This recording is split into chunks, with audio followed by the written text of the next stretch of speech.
Welcome to Softly Curious. This is a quiet place to observe how ideas form before they are named, how habits appear before they are noticed, and how meaning slowly gathers around things that were once ordinary. Tonight, we begin with a day that now feels crowded with emotion, expectation, and ritual, but that once passed like any other mark on a shared calendar. Long before February 14th carried any personal weight, it existed as a date without an owner. It did not belong to couples, to individuals, or even to memory. It was not designed to be celebrated, anticipated, or emotionally prepared for. In its earliest form, it was simply a position in time, one square among many, placed there to keep larger systems from losing coherence. What we now call February 14th once moved through centuries without asking to be noticed. It arrived, did its quiet work, and left. No one waited for it. No one prepared for it. No one marked it as emotionally distinct from the days surrounding it. It did not promise connection, longing, or intimacy. It promised nothing at all. Early calendars were not personal tools. They were social agreements. They existed to synchronize communities that could not function if everyone measured time differently. In agricultural societies, dates helped track planting and harvest. In administrative systems, they organized taxes, debts, and legal obligations. In military structures, they regulated service and rotation. Emotion was not part of the design. Early calendars were not personal tools designed to support memory or emotion. They were social agreements, constructed to synchronize large groups of people who could not function if everyone measured time differently. In agricultural societies, dates helped track planting and harvest cycles. In administrative systems, they organized taxes, debts, and legal obligations. In military structures, they regulated service, movement, and duty. Emotion was never part of the design, not because it was unimportant, but because the calendar existed to stabilize systems, not inner lives. Within systems shaped by early bureaucratic thinking, including the Roman calendar, dates acted as anchors rather than expressions. They fixed events in place so that memory did not have to carry everything alone. A person did not look at the calendar to remember how they felt. They looked at it to remember what was owed, what was required, and what was expected to happen next. Time, in this sense, was external and practical, not reflective or emotional. This approach to time meant that days were not emotionally separated from one another. One date did not glow while another faded into the background. Instead, they existed in a near-flat landscape of obligation and repetition, where usefulness mattered more than uniqueness. The passage from one day to the next was functional rather than expressive. Time moved forward because it had to, not because anyone was waiting for something to arrive. In this context, the idea of a special day barely existed in the way we understand it now. There were festivals and communal rituals, but these were tied to collective identity, religious cycles, or seasonal necessity rather than personal feeling. They were not milestones of individual emotion. They did not exist to make someone feel seen, remembered, or emotionally acknowledged. Their purpose was to stabilize the group and reaffirm shared structure. Most days, including what we now call February 14th, were not festivals at all. They were working days, counting days, ordinary days that carried responsibility rather than symbolism. A farmer did not wake up sensing that this particular date carried meaning. A merchant did not prepare for it differently. A family did not organize itself around it. The day passed whether anyone noticed or not, and nothing in the system required them to notice. People did not wait for days to arrive. Waiting implies anticipation, and anticipation requires the belief that something will be different. In the ancient understanding of time, difference was rare and usually imposed from the outside by weather, authority, or survival itself. Days did not promise novelty or emotional payoff. They promised continuity, stability, and repetition. Because of this, there was no concept of preparing emotionally for a date. There was no sense that a day could succeed or fail at meeting expectations. A date could be missed, miscounted, or misused, but it could not disappoint. Disappointment belongs to a much later relationship with time, one where days are expected to deliver experiences rather than simply allow life to continue. The calendar, as a result, functioned like a shared ledger. It recorded movement rather than meaning. It ensured that debts were remembered, that taxes were collected, and that seasons were anticipated before they arrived. Its authority came from predictability and reliability, not from symbolism or emotional resonance. Even in complex societies such as ancient Rome, where public life was dense with ritual, hierarchy, and ceremony, most dates passed without emotional emphasis. Some days were marked for civic or religious reasons, but the vast majority remained unnamed, uncelebrated, and emotionally neutral, serving their purpose quietly and without commentary. This neutrality allowed the same date to pass year after year without accumulating personal memory. A person might remember a harvest failure or a political event, but not because of the date itself. The date was a container, not the content. It held events without defining them, allowing meaning to exist independently of the calendar. February 14th, in this early state, was one of these containers. It did not gather stories simply by existing. It did not invite reflection or interpretation. It did not suggest intimacy, connection, or longing. It was present, reliable, and silent, doing exactly what a date was meant to do and nothing more. What is quietly surprising is not that February 14th later became meaningful, but that it remained unmarked for so long. Centuries passed in which this date moved through time without interruption, without pause, and without emotional distinction. It did not ask to be remembered, and no one volunteered to remember it. From a modern perspective, where dates are often loaded with expectation and emotional weight, this absence feels almost unnatural. We are accustomed to calendars that speak to us, remind us, warn us, and invite us to feel. In the ancient world, the calendar spoke only in numbers, cycles, and obligations. Days were not mirrors of the inner life.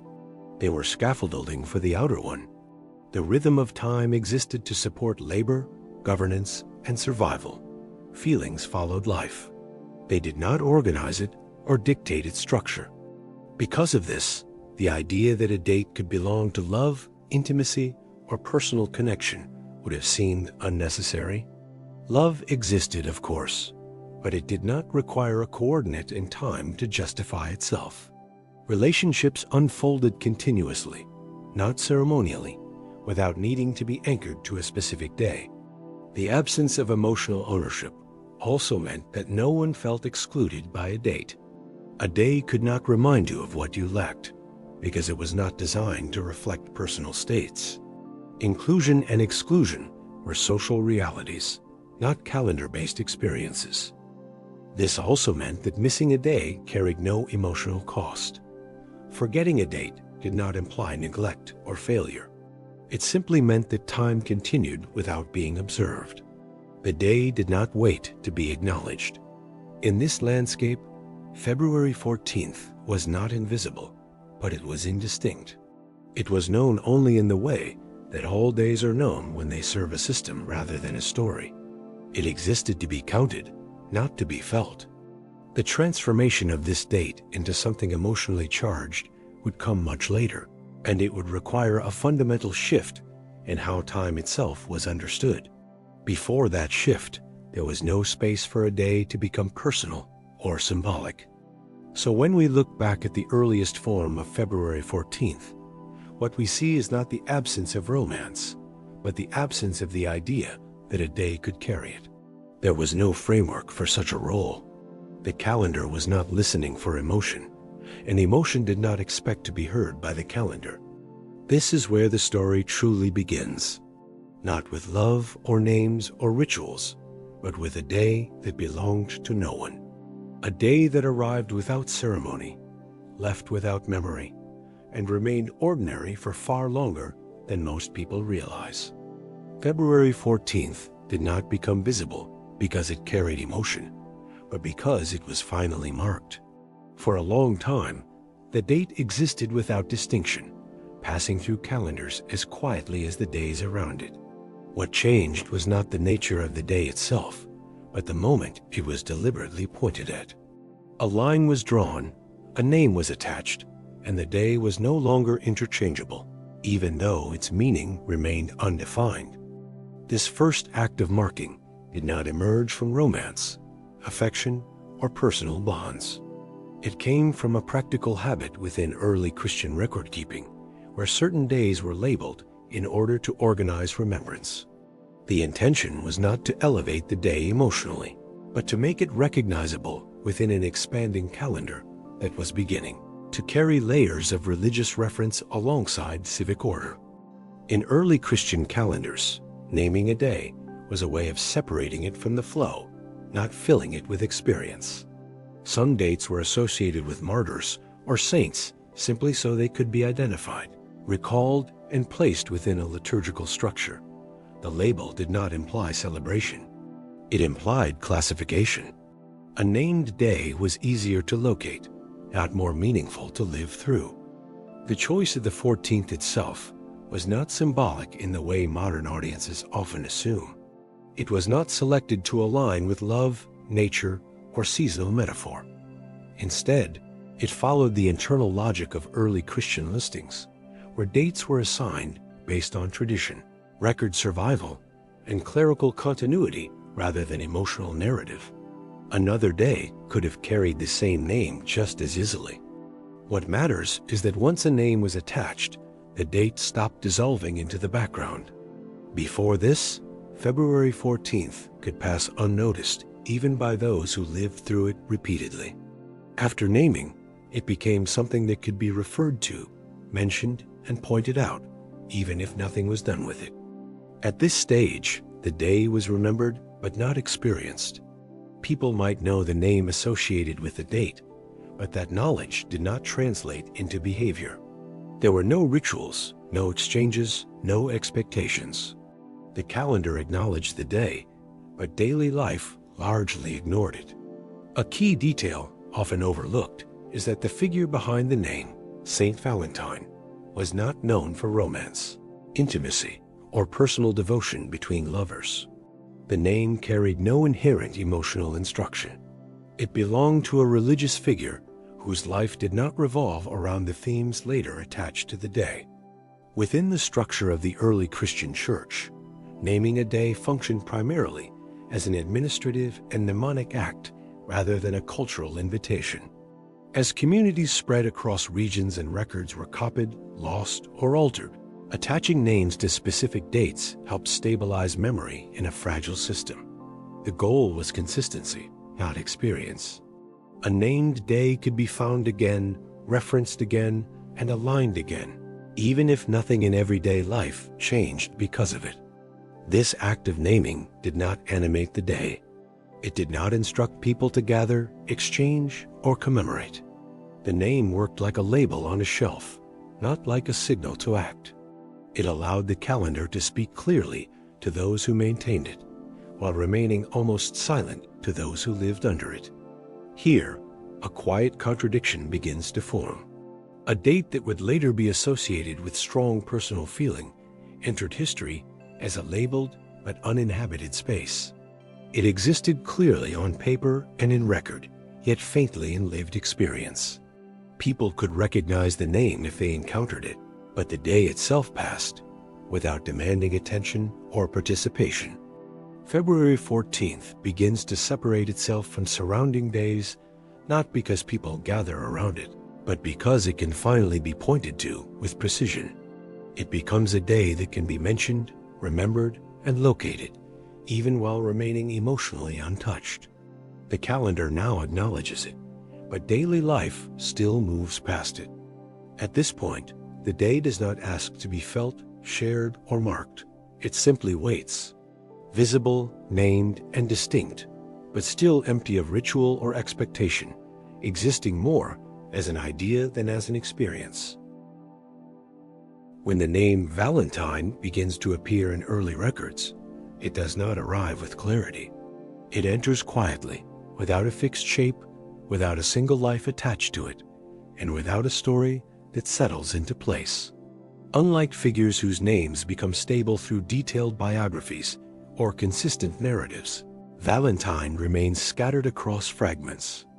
The name exists, but the person does not fully coalesce. This is not an accident or a loss of information over time. It reflects the way names functioned in the period when they were first recorded. In the early Christian world, names were not primarily tools for preserving individual identity. They were markers, used to organize memory in a system that cared more about sequence than personality. A name could stand in for an event, a death, or a commemoration, without needing to describe the person behind it. When Valentine appears, it does so in this administrative context. The name identifies a place in the calendar before it identifies a human life. This is why no single definitive biography of Valentine exists. The historical record does not fail because details were lost. It remains vague because precision was never the goal. Early sources were not written to preserve character, motivation, or personal narrative. They were written to keep track of days, observances, and names in a rapidly expanding religious structure. The question was not, who exactly was this person, but which day does this name belong to? As a result, the name Valentine does not point to one individual. It points to several. In different regions, at different times, multiple religious figures carried the same name. Some accounts describe a priest executed under Roman authority. Other accounts refer to a bishop from a different location, living in a different period. These figures share a name, but little else. Their lives do not intersect. Their stories do not align. Yet over time, they are folded into the same nominal space. This merging is not the result of confusion in the modern sense. It is the outcome of a naming system that did not prioritize distinction between individuals who served similar symbolic functions. Martyrdom, for example, was more important than personal detail. The act of dying for the faith carried weight. The specifics of the life often did not. When multiple martyrs shared a name, separating them was not always necessary. Early Christian records reflect this approach. Lists of names appear without elaboration. Dates are marked, names are attached, and the record moves on. There is no attempt to reconcile conflicting details or to harmonize timelines. A name could refer to one person in one region and another person elsewhere without creating a problem that needed solving. The system was flexible enough to hold ambiguity without discomfort. This is especially visible in how saints' names were used. A saint's name did not function as a biography. It functioned as a label. Its purpose was to mark a day as distinct from others, not to invite reflection on a specific life story. The presence of a name signaled recognition, not narrative depth. In this context, ambiguity was not a flaw. It was a natural state. The name Valentine therefore becomes central without becoming clear. It sits at the center of later tradition, yet resists precise definition. Even when later generations attempt to reconstruct the story, they encounter overlapping accounts that cannot be cleanly separated. One Valentine is said to have healed the blind. Another is described as defying imperial orders. These stories do not contradict each other because they are not parts of a single narrative. They belong to different figures who share a name, later compressed into one. This compression happens gradually. As records are copied and recopied, distinctions blur. Names survive more reliably than details. Over centuries, the name Valentine remains visible, while the individuals behind it fade into abstraction. The calendar preserves the label, not the life. What persists is not a person, but a word attached to a date. Within the early Christian church, this was not unusual. Many early saints exist in a similar state of partial definition. Their names are stable, their stories fluid. The church's concern was continuity of observance, not historical reconstruction. As long as the name functioned within the calendar, its internal coherence mattered little. This helps explain why the ambiguity surrounding Valentine did not provoke correction. There was no institutional pressure to clarify which Valentine was being referenced. The system worked as intended. The day was marked. The name was remembered. The purpose was fulfilled. Precision, as modern historical thinking understands it, was not required. Another factor contributing to this ambiguity is the way regional traditions developed independently. Different communities recorded their own lists of martyrs and holy figures, often without coordination. A Valentine remembered in one area did not need to match a Valentine remembered elsewhere. When these traditions later intersected, their differences were absorbed rather than resolved. This regional variation means that the same date could carry different associations depending on location. In some places, Valentine might be remembered as a local martyr. In others, the name might carry little more than formal recognition. The lack of a centralized narrative allowed these differences to coexist without conflict. The calendar accommodated multiplicity. Over time, the name's durability contrasts sharply with the fragility of its story. While details shift, disappear, or contradict one another, the name remains fixed. This imbalance is striking from a modern perspective, where names are expected to anchor identity. In the early Christian context, the opposite is true. Identity dissolves, while the name endures. This endurance gives the impression of importance without clarity. Later audiences encounter the name Valentine repeatedly and assume that such persistence must reflect a significant, well-defined figure. In reality, the repetition reflects the mechanics of the calendar rather than the prominence of a single life. The name survives because it is useful, not because it is understood. The figure or figures behind the name do not appear to have been romantic, symbolic, or emotionally oriented in the way the modern day suggests. There is no evidence that these Valentines were associated with love, partnership, or personal devotion between couples. The later emotional framing of the day does not originate here. It is imposed long after the name has settled into place. This disconnection between name and meaning is one of the quiet peculiarities of the date. The name becomes central to a future cultural phenomenon while remaining historically opaque. The ambiguity is not resolved because it does not interfere with the calendar's function. The system does not require resolution to continue operating. The presence of multiple Valentines also complicates attempts to retroactively assign intention. When there is no single life to interpret, there can be no original message to recover. The name does not point backward to a clear source. It floats, attached to a day but untethered from a specific narrative origin. This floating quality is reinforced by the way early records prioritize lists over stories. Names appear in sequences, surrounded by other names, each with equal weight. There is little hierarchy, little emphasis, little elaboration. Valentine appears as one entry among many. Nothing in the structure suggests future significance. Because of this, the later prominence of Valentine's Day cannot be traced to the clarity or power of the original figure. It arises despite the ambiguity, not because of a compelling foundational story. The name's lack of definition becomes, paradoxically, a kind of open space capable of being filled later with new meaning. The early church did not see this openness as a problem. Ambiguity did not threaten belief or practice. Faith was not dependent on biographical detail. The name's role was to mark remembrance, not to explain it. As long as the calendar functioned, the system was satisfied. This explains why centuries could pass without any effort to reconcile the conflicting Valentines into one coherent identity. There was no administrative need to do so. The ambiguity did not disrupt observance. It did not create confusion in daily religious life.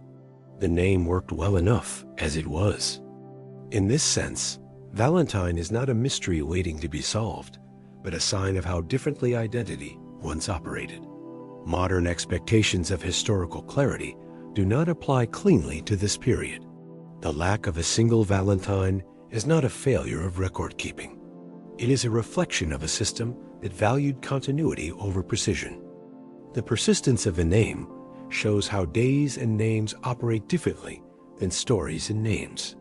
Stories require coherence in order to survive, but days require only recognition. Once a name is attached to a date, it gains stability through repetition alone, even if its origins remain unclear. In this way, the calendar preserves labels more reliably than narratives, allowing a name to endure without carrying a complete explanation with it. Because of this, the name Valentine remains present everywhere while resisting definition.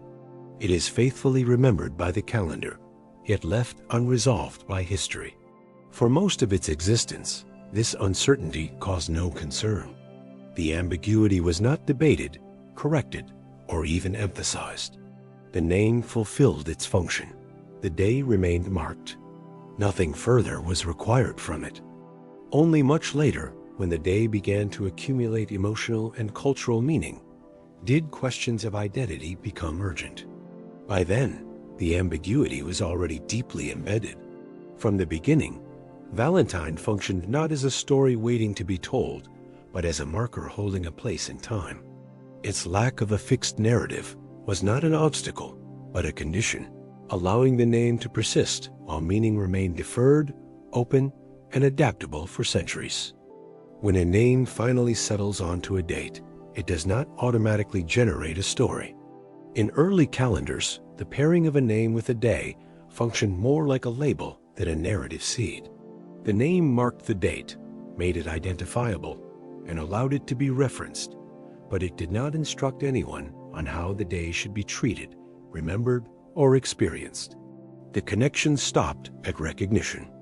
This is why February 14th, once named, did not suddenly gain ritual weight. The day became legible within the calendar, but it remained inactive in daily life. There were no prescribed actions, no expected behaviors, and no shared practices attached to it. The name stabilized the date's position, yet left its content untouched. Across different regions, the same date could be associated with different saints without causing conflict. In some places, February 14th carried another name entirely. In others, the name Valentine was preserved. This variation did not require resolution because the calendar's primary function was coordination, not uniform meaning. Multiple names could coexist as long as each served its local system. What is notable is that despite this variation, the name Valentine gradually proved more durable than others. Not because it carried a stronger story, but because it remained useful as an identifier. Once a name is repeated often enough, it gains inertia. It continues not because it explains the day well, but because replacing it would require effort without practical benefit. Within the logic of early calendrical systems, especially those maintained by the early Christian Church, a name did not need to justify itself. Its presence alone was sufficient. Meaning was optional. A day could be fully functional without being emotionally or symbolically dense. As a result, February 14th occupied a curious position. It was known, yet rarely acted upon. People could recognize the name if they encountered it in records or references, but that recognition did not translate into lived experience. The day existed in awareness, not in practice. It was remembered without being lived. This makes the persistence of the name particularly striking. The figure behind it, Saint Valentine, had no historical association with romance or partnership. There was no original emotional framework embedded in the name itself. The later romantic meaning of the day does not grow out of this period. It arrives from elsewhere, much later. The quiet surprise, then, is not that the day eventually became romantic, but that the name endured for so long without meaning. February 14th remained a labeled but largely unused space in the calendar. The name held its place, the story did not form, and the day continued to exist as something recognized, yet not truly lived. For a long stretch of time, February 14th existed almost exclusively inside written religious records. It lived on parchment, in lists, in marginal notes, kept by clerics whose primary concern was continuity rather than visibility. But beginning roughly between the 11th and 13th centuries, a subtle shift started to occur. This was not a sudden transition and not a coordinated change. It happened unevenly, slowly, and often without intention. The date did not leave the church overnight. Instead, it began to leak outward, appearing in places where time was spoken aloud rather than silently recorded. This period, broadly situated in medieval Europe, was marked by a growing overlap between religious structure and everyday social life. Churches were not isolated spiritual spaces. They were central gathering points where information moved as reliably as belief. When a date was spoken from the pulpit, it did not remain a theological reference. It entered circulation. People heard it, repeated it, and carried it into spaces where calendars were rarely consulted. One of the earliest signs of this visibility was auditory rather than visual. The date was heard before it was seen. During sermons and weekly gatherings, certain days were mentioned out loud as points of reference. Not emphasized, not celebrated, but named.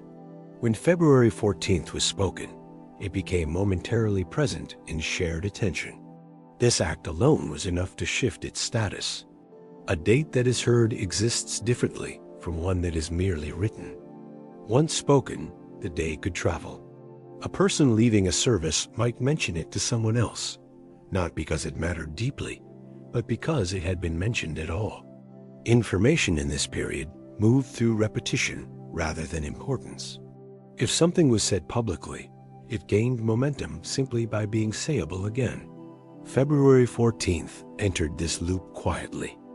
At the same time, urban life was becoming more structured. Towns and cities began to maintain their own local calendars, often displayed in communal spaces or referenced during civic announcements. These calendars did not explain meaning. They announced sequence. When February 14th appeared among other dates, it became part of a visible rhythm shared by merchants, artisans, and officials alike. Guilds and trade organizations also played a role in this slow exposure. Their records, schedules, and meeting references often used dates as anchors. A day did not need to be special to be useful. It only needed to be recognizable.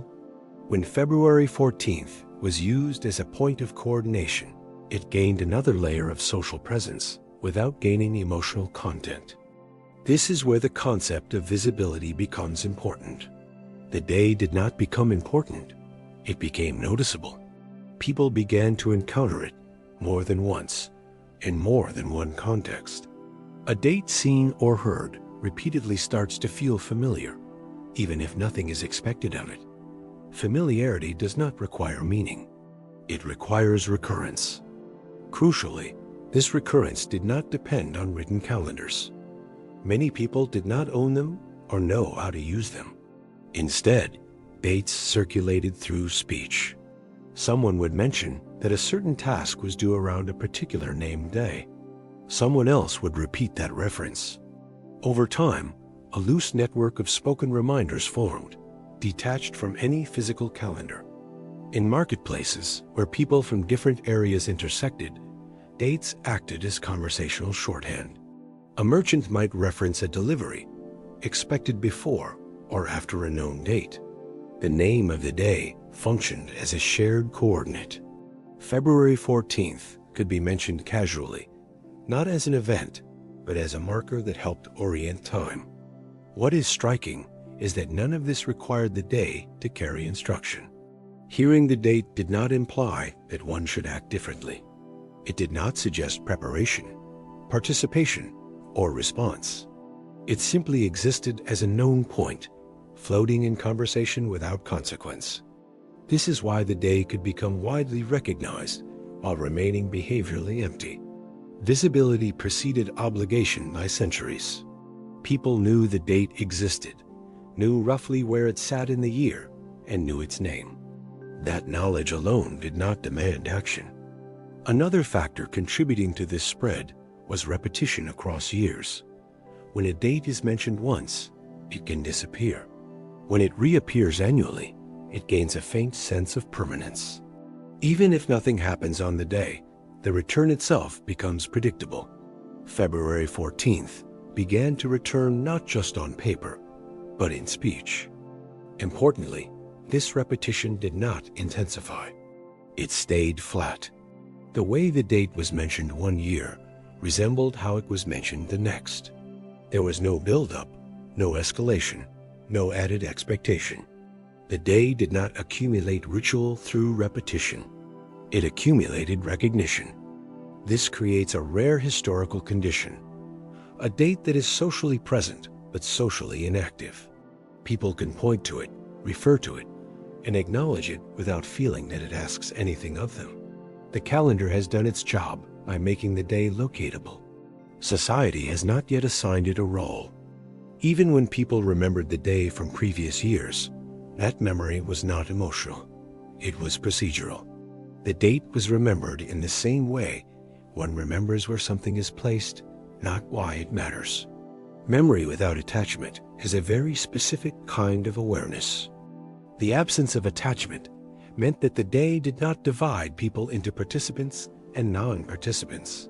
There was no inside or outside. No one was excluded by forgetting or including it.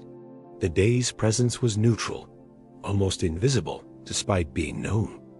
This neutrality allowed February 14th to exist comfortably in shared time. It did not compete with other days. It did not claim space. It did not disrupt routine. Its visibility was soft, almost incidental, sustained by the fact that it was occasionally useful to mention. Another subtle contributor was literacy itself. As literacy slowly expanded, references to dates increased, but meaning did not automatically follow. Reading a date does not instruct behavior unless accompanied by context. February 14th appeared in writing, but the writing did not tell people what to do with it. This separation between recognition and action is key. The day became part of social awareness without becoming part of social practice. It was known, but not lived. It existed as a coordinate, not an experience. What may feel surprising now is how long this condition lasted. For generations, February 14th occupied this intermediate state. It was not obscure, yet not activated. It was present in language, but absent from ritual. Few dates managed to hold this position without drifting into significance or fading away. The reason it held may lie in its usefulness without demand. The day helped people orient time without asking them to invest emotionally. That balance made it stable. There was no pressure to change it and no reason to remove it. As a result, February 14th moved quietly from exclusive religious record into shared social awareness. Not through celebration, not through instruction, but through repetition, speech, and casual reference. It became visible simply by being said out loud, year after year, in places where people already gathered. In this phase, February 14th does not yet behave like a day that demands attention. It appears, it is named, and it is recognized when spoken, but it does not interrupt routine or invite response.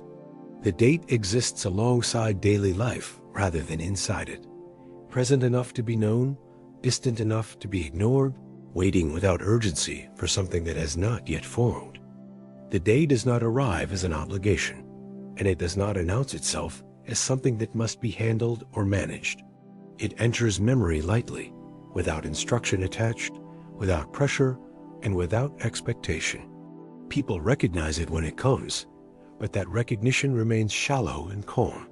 The date settles into awareness much like a familiar sound in the background, noticeable when heard, but not commanding attention or demanding response. For some, the day begins to register as a small internal note rather than an external signal. It is remembered rather than prepared for, acknowledged rather than planned around. There is no sense of advance organization, no feeling that something must be arranged in anticipation. The knowledge of the date exists quietly, but it does not reorganize behavior or influence decisions. This is where the difference between knowing and doing becomes especially clear. People can know that a certain day has arrived and still move through it exactly as they would any other. Awareness alone does not create momentum or direction. The day is noticed briefly, perhaps even named, and then allowed to pass without altering the rhythm of life. In everyday speech, this recognition often takes its simplest and most understated form. Someone might say, almost in passing, "Today is that day," without pause, emphasis, or explanation. The sentence marks awareness rather than intention. Once spoken, it carries no follow-up. Conversation moves on, tasks resume, and the flow of the day continues uninterrupted. The calendar, during this phase, functions as a quiet reference point rather than a guide for action. A person might glance at the date, register it, and then return immediately to routine. There is no impulse to rearrange time, no sense that the day requires a different pace, mood, or level of attention. The date is observed, not obeyed. For a small number of people, the date begins to carry a faint and highly personal association. Not a ritual and not a shared tradition, but a private thought. It might recall a past conversation, a familiar name, or a moment barely remembered. The association remains optional, held loosely, without expectation or obligation attached to it. At the same time, for many others, the same date remains entirely neutral. It passes without notice, or with only the slightest recognition that quickly fades. The day does not separate people into groups of participants and non-participants. Some register it, others do not, and neither response carries consequence or meaning beyond the individual. The day's place in everyday life remains defined by imbalance. It is close enough to be recognized, yet too distant to organize behavior. Some people notice it briefly, others pass it without awareness, and neither response alters the flow of the day. There is no shared signal, no common action, and no expectation that something should happen simply because the date has arrived. This condition repeats with little variation over long periods of time. The day is known, occasionally mentioned, sometimes remembered, but rarely acted upon. It does not gather momentum through repetition, nor does it fade from awareness. Instead, it holds a steady, understated presence, existing without demanding attention or participation. By the end of this phase, the day has entered human life in the lightest possible way. It is no longer confined to records, yet it has not become an experience. It remains a date people can recognize when it appears, and just as easily let pass. What comes next does not begin with the day itself changing, but with something else beginning to gather around it. As the day grows familiar, a quiet tension begins to form. People know the date. They recognize its name when it surfaces in conversation. They are aware that it exists and that it returns each year. Yet when the day arrives, it offers no direction. There is no instruction attached, no inherited behavior, no shared script. The day is present, but it remains empty of guidance. This is not confusion about time. People know exactly which day it is. They recognize its place in the year, and they understand that it returns regularly. What they do not know is how to act inside it. The uncertainty is not about the calendar, but about behavior. A day that is named but not defined creates a pause, a small hesitation in social space where expectation exists without direction. For a long period, February 14th sits precisely in this position. It is neither ignored nor acted upon. It is talked about, mentioned in passing, and acknowledged when it arrives, but it is not prepared for. People may note that the day has come, yet that recognition does not translate into a decision. The day is recognized, but it does not organize conduct or demand response. As social awareness increases, This lack of direction becomes more noticeable. Once a day is known, not responding to it begins to feel different from not knowing it at all. Knowledge introduces the possibility of action, even when no action is required. The absence of instruction becomes visible only after recognition is established, turning neutrality into something felt rather than unnoticed. People begin to sense that the day carries a question, even if no one asks it out loud. The question is simple and unresolved. What, if anything, should be done? The calendar offers no answer, and tradition offers none either. The day exists without precedent for behavior, leaving individuals without guidance on how to move within it. This situation creates a subtle social pressure, not imposed from outside, but generated internally. When a day is shared and named, people begin to wonder whether others will do something with it. That uncertainty does not push them toward bold action. Instead, it encourages restraint, caution, and delay. Direct expression, in this context, feels risky. Saying something openly introduces a clear position and removes ambiguity. If a feeling is spoken and not returned, it cannot be withdrawn or softened later. Words, once said, stand on their own, carrying consequences that cannot easily be adjusted. In a period where social roles are tightly structured and reputations carry low memory, this risk matters deeply. Expressing personal feeling openly exposes the speaker to rejection, embarrassment, or misinterpretation. The cost of being misunderstood often feels greater than the benefit of clarity, especially when no shared script exists to protect the speaker. This is why people hesitate, not because they lack feeling, but because they lack a safe framework for expressing it. The day itself does not provide protection. It does not excuse boldness, guarantee reception, or soften potential refusal. It simply exists, offering awareness without shelter. So the day arrives, and people move through it cautiously. They notice it, perhaps mention it briefly, but they do not step forward with confidence. The safest position remains neutrality. Doing nothing carries less risk than doing something incorrectly, and restraint becomes the default response. This restraint does not mean the day is emotionally empty. Feelings may exist beneath the surface. Interest, curiosity, affection, and even longing may be present. But what is missing is a socially accepted way to bring those feelings into the open without consequence. Because there is no established behavior, any action feels like an invention. An invention carries responsibility. Acting alone without the support of tradition or shared expectation increases exposure. Without a framework, the individual bears the full weight of interpretation and outcome. The result is a collective pause. Everyone waits, but no one knows exactly what they are waiting for. The day passes often without incident, reinforcing the sense that doing nothing is acceptable, even preferable. Yet the question does not disappear. It returns each year, unresolved. Over time, this repetition sharpens awareness of the gap.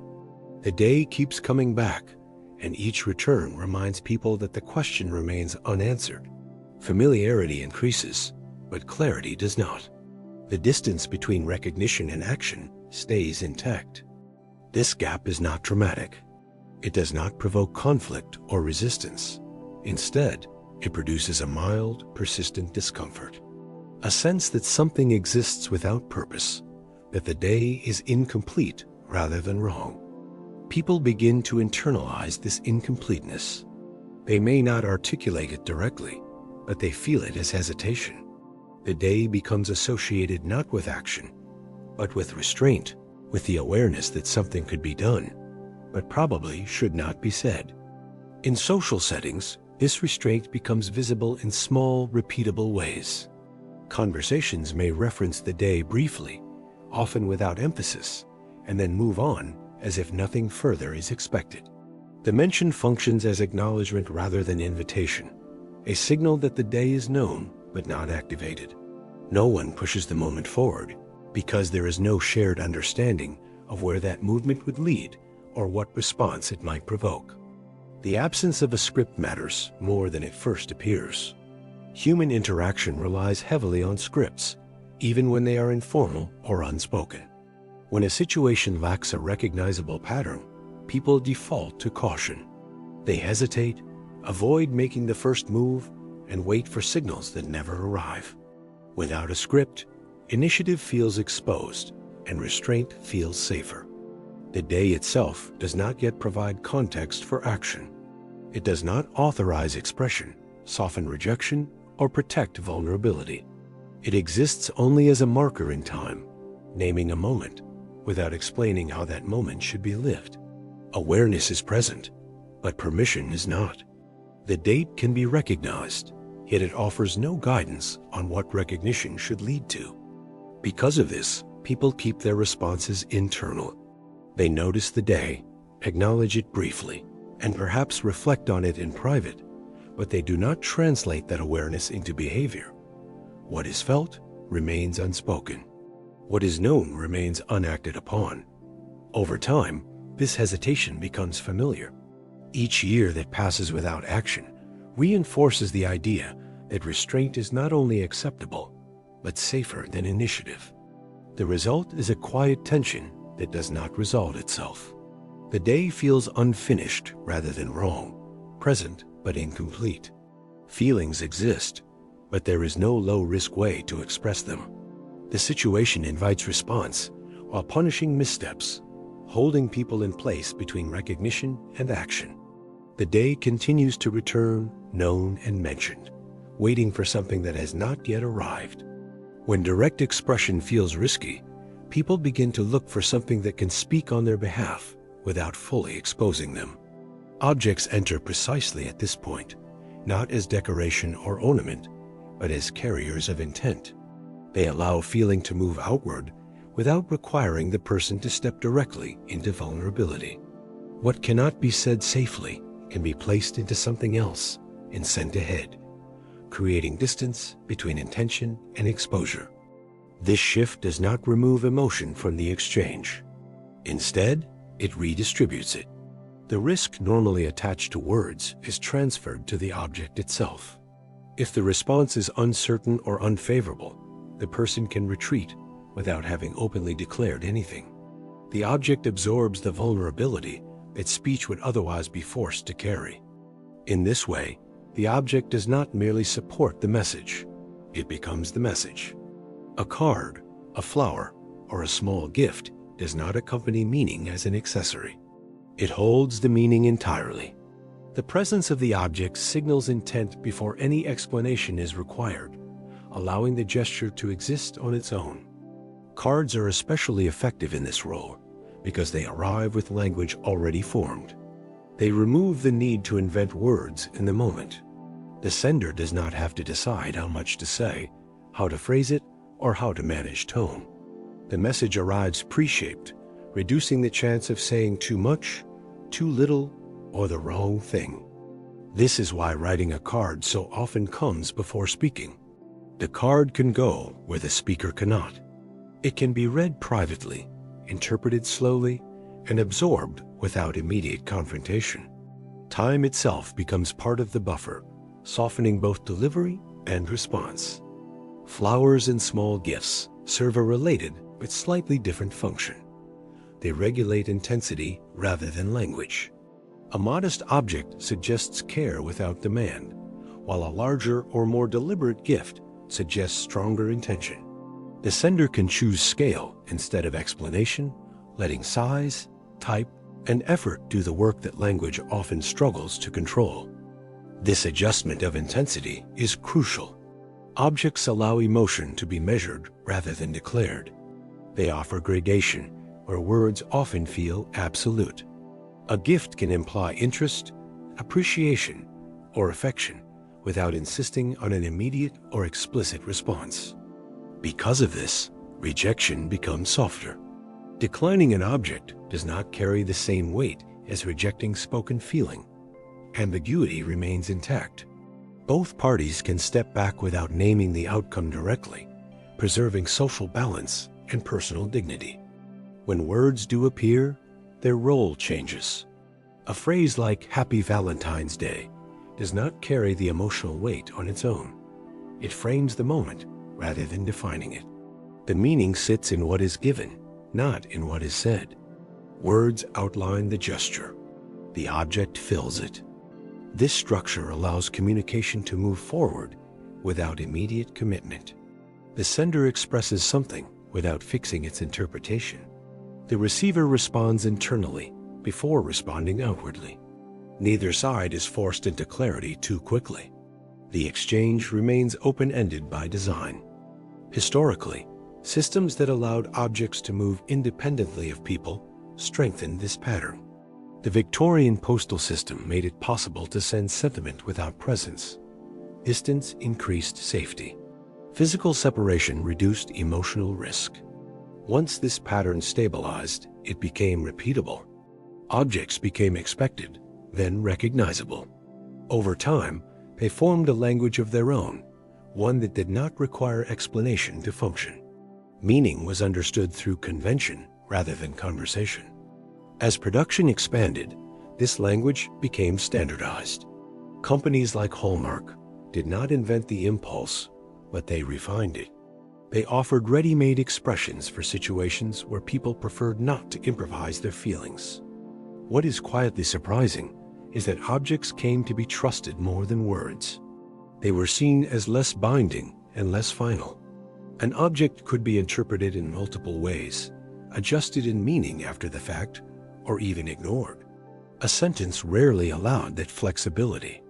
This is why objects endure in this role. They provide safety without silence and expression without exposure.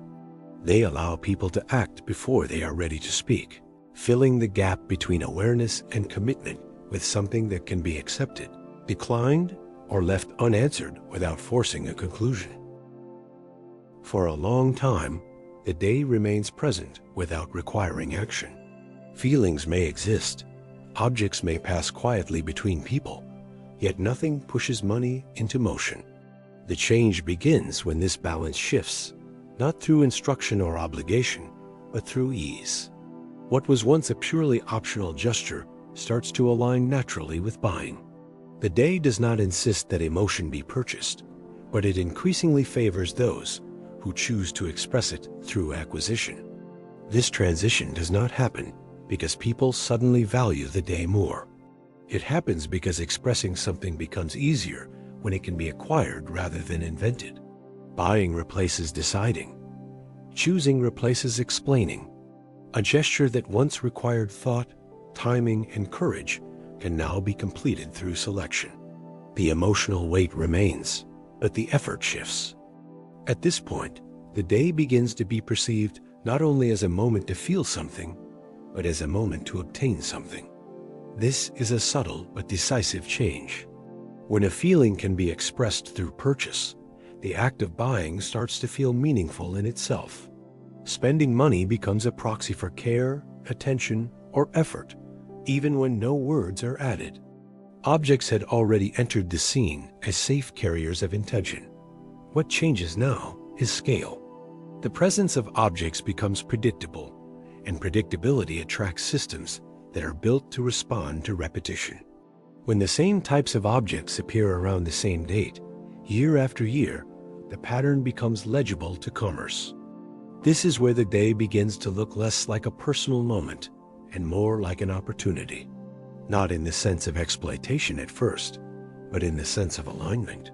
Sellers notice that people are already inclined to give. The system does not need to invent a desire. It only needs to supply it efficiently. The habit of using objects to communicate quietly evolves into a habit of acquiring objects at a specific time. What was once spontaneous becomes scheduled. The day provides a fixed point in the year when certain items reliably move. Flowers, cards, and small gifts start to cluster around the date, not because they are required, but because they are expected. This expectation does not arrive with pressure.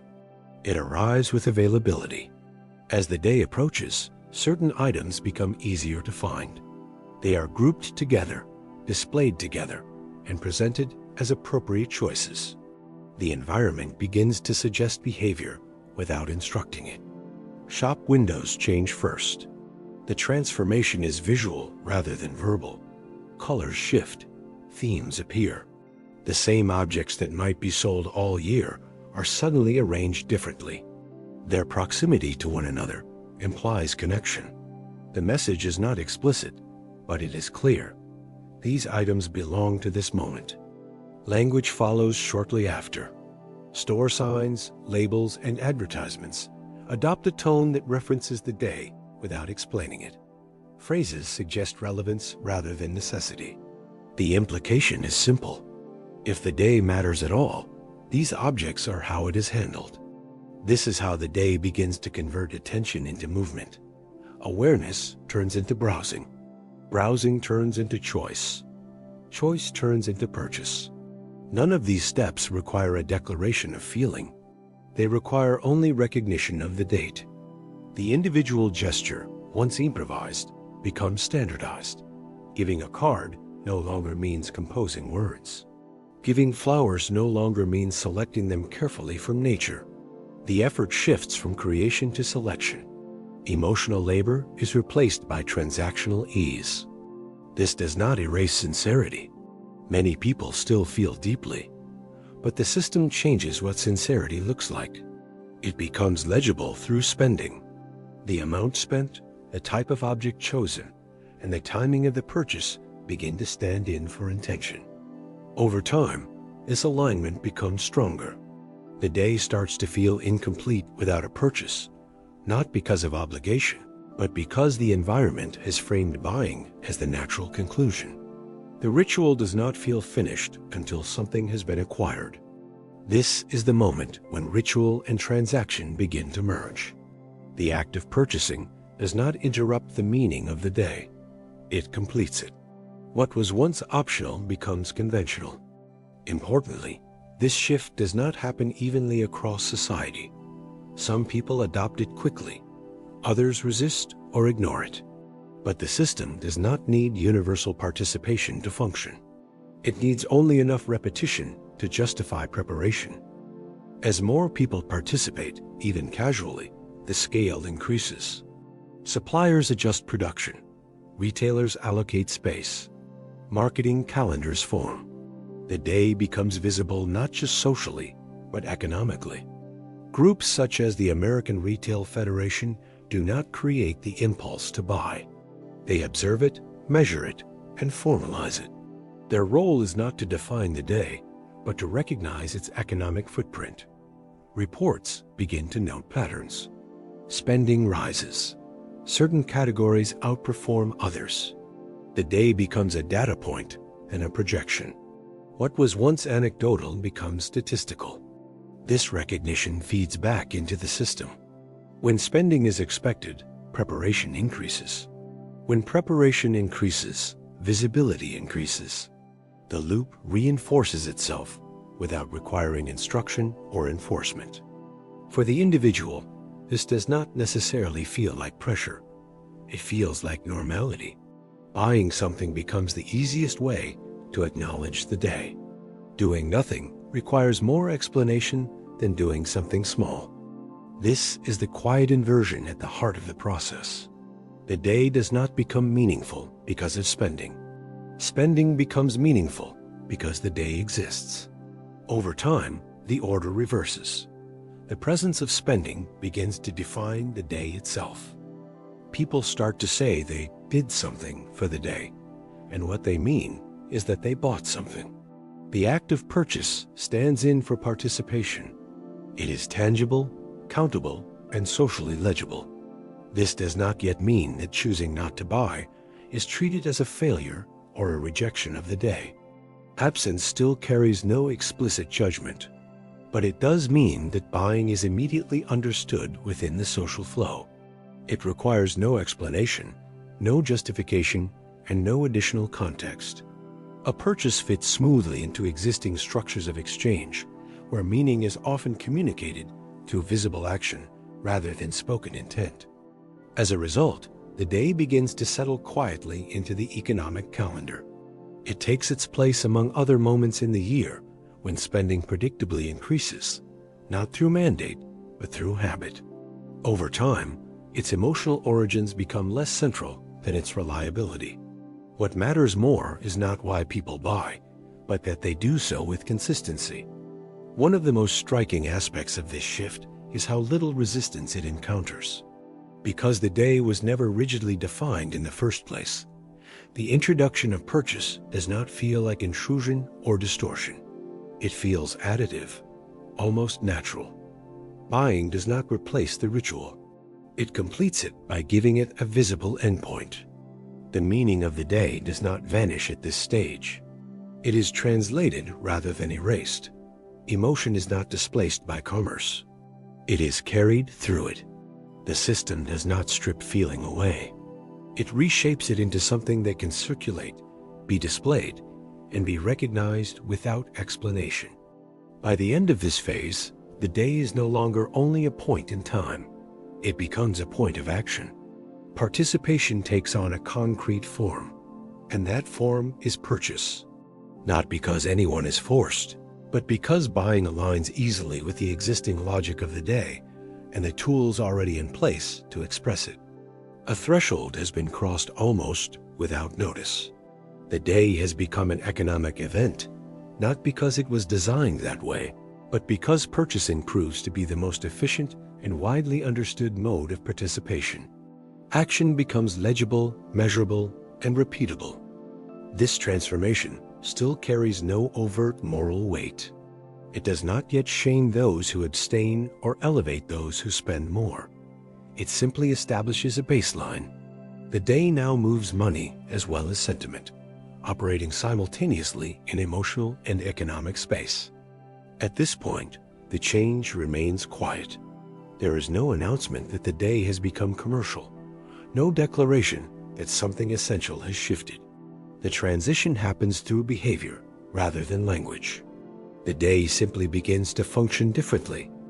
And because it functions this way year after year, the pattern settles in. Repetition normalizes it. What once felt like an addition begins to feel inherent.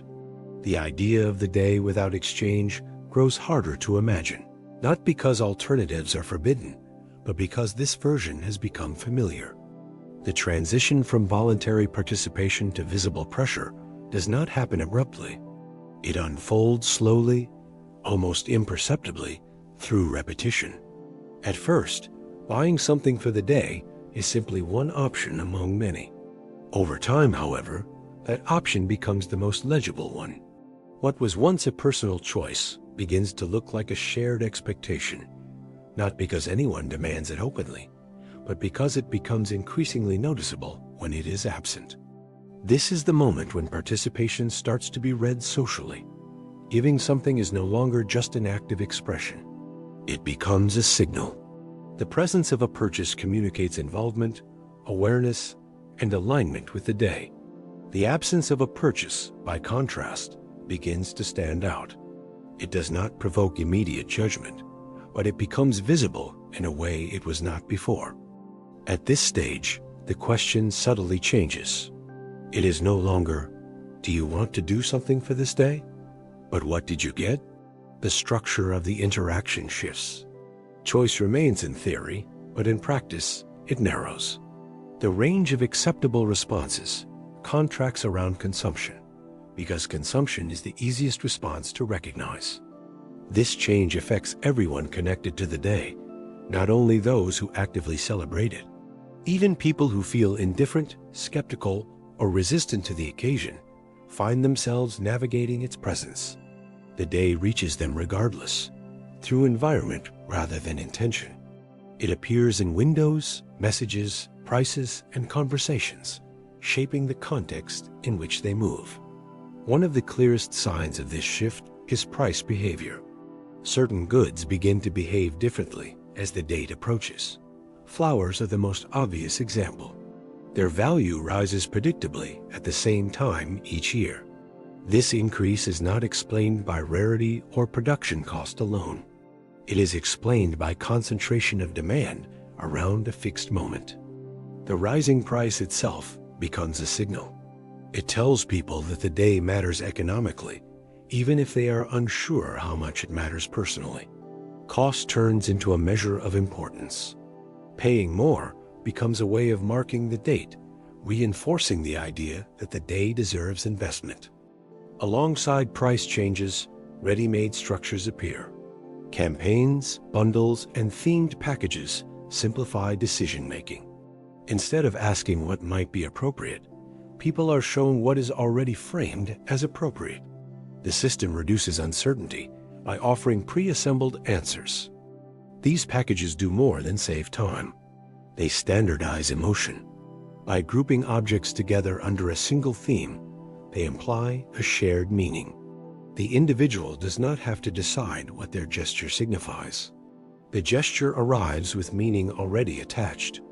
Discount language plays a similar role. Promotions frame participation as both emotionally and economically sensible. Buying becomes not just an expression of feeling, but a rational choice. The system aligns sentiment with efficiency, removing friction from the decision. As these structures multiply, exposure becomes unavoidable. Messages connected to the day appear across different spaces simultaneously. Physical environments, digital platforms, and social conversations converge on the same references. The day becomes difficult to ignore, even for those who do not seek it out. This saturation has an important effect. It removes the option of neutrality. Even choosing not to participate requires awareness. One must actively decide to disengage, rather than simply pass through the day untouched. The system ensures contact. At this point, the economic system begins to shape not just behavior, but perception. Emotion becomes categorized. Certain gestures are recognized as valid expressions of care, while others fade from visibility. The system does not forbid alternative expressions, but it does not amplify them either. This creates a subtle hierarchy of gestures. Purchased expressions are clear, legible, and socially understood. Non-purchased expressions may still exist, but they require explanation. They do not circulate as easily. They lack standardized form. As a result, buying becomes the default language of participation. It is not necessarily deeper or more sincere, but it is easier to read. The system favors what can be quickly recognized and widely shared. This shift also alters how people evaluate their own participation. The question becomes not whether they feel something, but whether they have done enough. Effort is measured in visibility. A gesture that cannot be seen or counted feels insufficient. Over time, this internalizes pressure. No one needs to demand participation explicitly. The environment does the work. People anticipate expectations before they are voiced. They adjust behavior preemptively, choosing the path that avoids explanation. This is where the transformation becomes complete. The day no longer relies on voluntary enthusiasm alone. It is sustained by social visibility. Participation is not enforced, but absence becomes noticeable, enough to feel uncomfortable. The economic system reinforces this by narrowing timing. Because the day is fixed, action must occur within a specific window. Delay reads as neglect. Early participation reads as preparation. Timing itself becomes meaningful. This temporal pressure amplifies consumption. When many people act at once, supply systems respond with urgency. Scarcity, real or perceived, increases momentum. The sense that the moment must be seized replaces reflection. This is the quiet paradox at the center of the process. A day framed as optional becomes structurally unavoidable. Choice remains, but it operates within constraints set by the system rather than the individual. Networks that specialize in distribution play a key role here. Organizations such as Interflora do not create emotion, but they amplify timing. They ensure that the same gesture can be performed simultaneously across vast distances, reinforcing the sense of a shared moment. As participation becomes widespread, not participating grows more noticeable, and scale quietly turns expectation into pressure. The day starts shaping behavior beyond personal intent, influencing spending, timing, and preparation simply because the system anticipates it. What is striking is how ordinary this feels. Pressure does not appear as force, but as convenience and tradition. The question shifts from whether to participate to how to navigate participation, even through refusal. Emotion becomes standardized, gestures become comparable, and the day settles fully into social and economic life. What began as a voluntary act now persists as a visible expectation, sustained less by choice than by the environment itself. There are days people actively defend, and there are days people openly reject. Valentine's Day increasingly belongs to neither category. It occupies a quieter, more resistant space. Many people say they dislike it, question its purpose, or dismiss it as unnecessary. Yet when the date arrives, it is rarely absent from their awareness. The contradiction is subtle but consistent. Disapproval does not translate into disappearance. Saying, "I don't celebrate this day," has become common. What is less common is behaving as if the day does not exist at all. The statement sounds definitive, but the behavior that follows is often partial. People may reject the ritual, but they do not erase the date. They continue to recognize it, reference it, and move around it in small, often unspoken ways. This distinction matters. Ignoring something completely requires effort. It means not noticing, not reacting, not adjusting language or attention. Valentine's Day does not require active celebration to remain present. Its presence is structural. It arrives whether one agrees with it or not. A person may call it a meaningless day and still register when it appears. They might notice the date while checking the calendar, encounter it through messages or advertisements, or hear it mentioned casually by others. None of this requires approval. It requires only awareness. This awareness is not always conscious. Often it surfaces as a small mental note rather than a decision. A person might realize that it is February 14th without intending to mark it. The realization happens automatically, like recognizing a familiar sound in the background. This kind of acknowledgement is revealing. It shows that the day has crossed a threshold where it no longer needs to be defended to exist. It does not depend on affection or belief. It depends on repetition. Many people express their rejection through humor.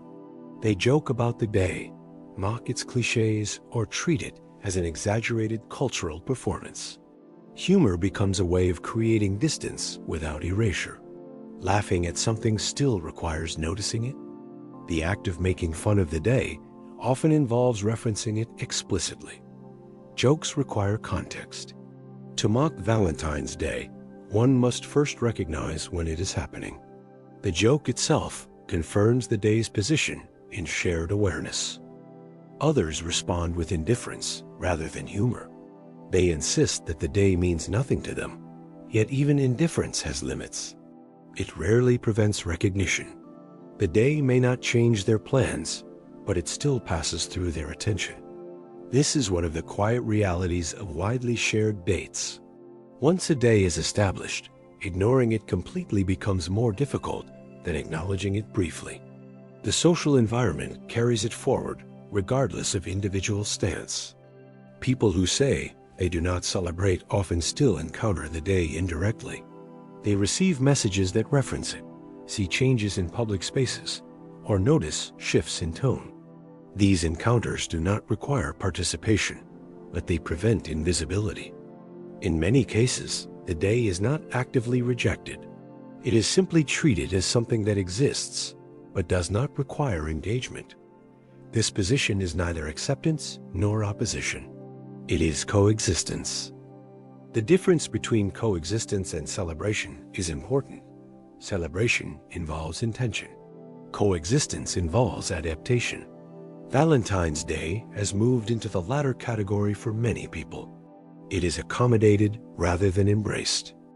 This accommodation shows up in small behaviors. People might schedule around the day, avoid certain places, or acknowledge its timing in conversation without assigning it importance. These adjustments are minor, but they indicate awareness. Even the decision to do nothing can be shaped by the day's presence. Choosing not to act is still a choice made in relation to the date. The day provides the reference point against which non-participation is defined. This is why the phrase, "I don't celebrate Valentine's Day," does not remove the day from someone's life.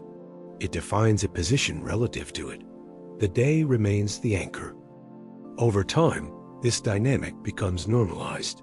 The idea that a day can be widely known, frequently discussed, and regularly dismissed without disappearing becomes familiar. Valentine's Day settles into this space comfortably. The persistence of the day is not driven by enthusiasm or belief, but by shared recognition. Enough people know when it occurs for it to remain part of collective timing. This does not require agreement or emotional investment. People do not need to like the day, support it, or feel anything about it for it to function. They only need to know when it arrives. That shared knowledge alone is enough to keep it in place. Because of this, opposition does not remove the day. A person can reject its meaning and still be affected by its timing. They may avoid certain interactions, anticipate specific messages, or adjust expectations slightly. These small adjustments are responses to the day's presence, even when the response is avoidance. In this way, the day continues to shape behavior without demanding participation. Criticism plays a similar role. Arguments, jokes, and dismissals all rely on reference. To criticize Valentine's Day meaningfully, one must first acknowledge that it exists as a shared point of reference. The critique does not erase the day. It confirms its position in social time by keeping it visible and discussable. Over time, the day becomes something to be managed rather than celebrated. It is anticipated with awareness rather than excitement. People note its arrival so they can navigate expectations, decide what to ignore, and clarify their stance. Even when stripped of emotional weight, the day continues to function as a marker. It organizes conversation and timing without issuing commands. This is why the day cannot be easily removed. It no longer survives because people believe in it, but because it has become part of how time is organized. A day does not need approval to persist. It needs only to be placed, repeated, and recognized. Valentine's Day meets all three conditions. It remains not as a beloved tradition, but as a fixed point that people continue to orbit, whether they welcome it or not. At a certain point, a day no longer needs to persuade anyone. It does not ask to be loved, defended, or taken seriously. It simply arrives. Valentine's Day has reached the stage. It no longer tells people to feel something. It tells them only that it is here. This is a fundamental shift. The day moves away from emotion as its primary function and takes on a different role. It becomes a reference point, something that helps people locate themselves in time rather than inside a feeling. Its presence is informational before it is emotional. People begin to speak around the day instead of about it. They reference it casually, almost administratively. Before Valentine's Day, after Valentine's Day, around that time, the day is used to orient conversation, not to express sentiment. It becomes a temporal marker. Planning follows the same pattern. Schedules are adjusted, not to honor the day, but to account for it. People plan dinners on other nights, trips around the date, or quiet evenings that deliberately avoid it. These plans are not celebrations. They are navigations. What is striking is how little seriousness this requires. People do not need to believe in the day to plan around it. They do not need to value it to reference it. The day functions independently of conviction. Many people openly say they do not celebrate Valentine's Day. They say it clearly, sometimes emphatically. And yet, even in saying so, they situate themselves in relation to it. The sentence itself uses the day as a reference. We don't celebrate only makes sense if the day is already acknowledged as present. At this stage, The day no longer positions itself as something that asks for emotional engagement. It does not instruct people to feel affection, enthusiasm, or connection. Instead, it functions as a stable point in time. People recognize its arrival not as a call to action, but as a signal of position, a marker that helps locate the present moment within the year. Each year, the same date returns without negotiation. February 14 does not shift its place, respond to criticism, or adapt to changing attitudes. It arrives with the same predictability regardless of how it is received. What changes is never the date itself, but the way people experience its presence from one year to the next. For some, the day may feel heavy with expectation in one year, while in another, it barely registers. Some years it passes quietly, almost without notice. Other years, it seems impossible to avoid. These fluctuations belong to experience, not structure. The date remains fixed while meaning moves around it. This contrast reveals something fundamental. Meaning is unstable and flexible. It absorbs cultural shifts, personal experiences, and social change. Dates are not. A date does not respond to interpretation. It arrives whether it is welcomed, ignored, or rejected. Over time, this reliability transforms the day into a neutral coordinate. It begins to function like a landmark used for orientation rather than admiration. People do not need to value it to rely on it. Its usefulness comes from consistency, not significance. Even dismissal reinforces this role.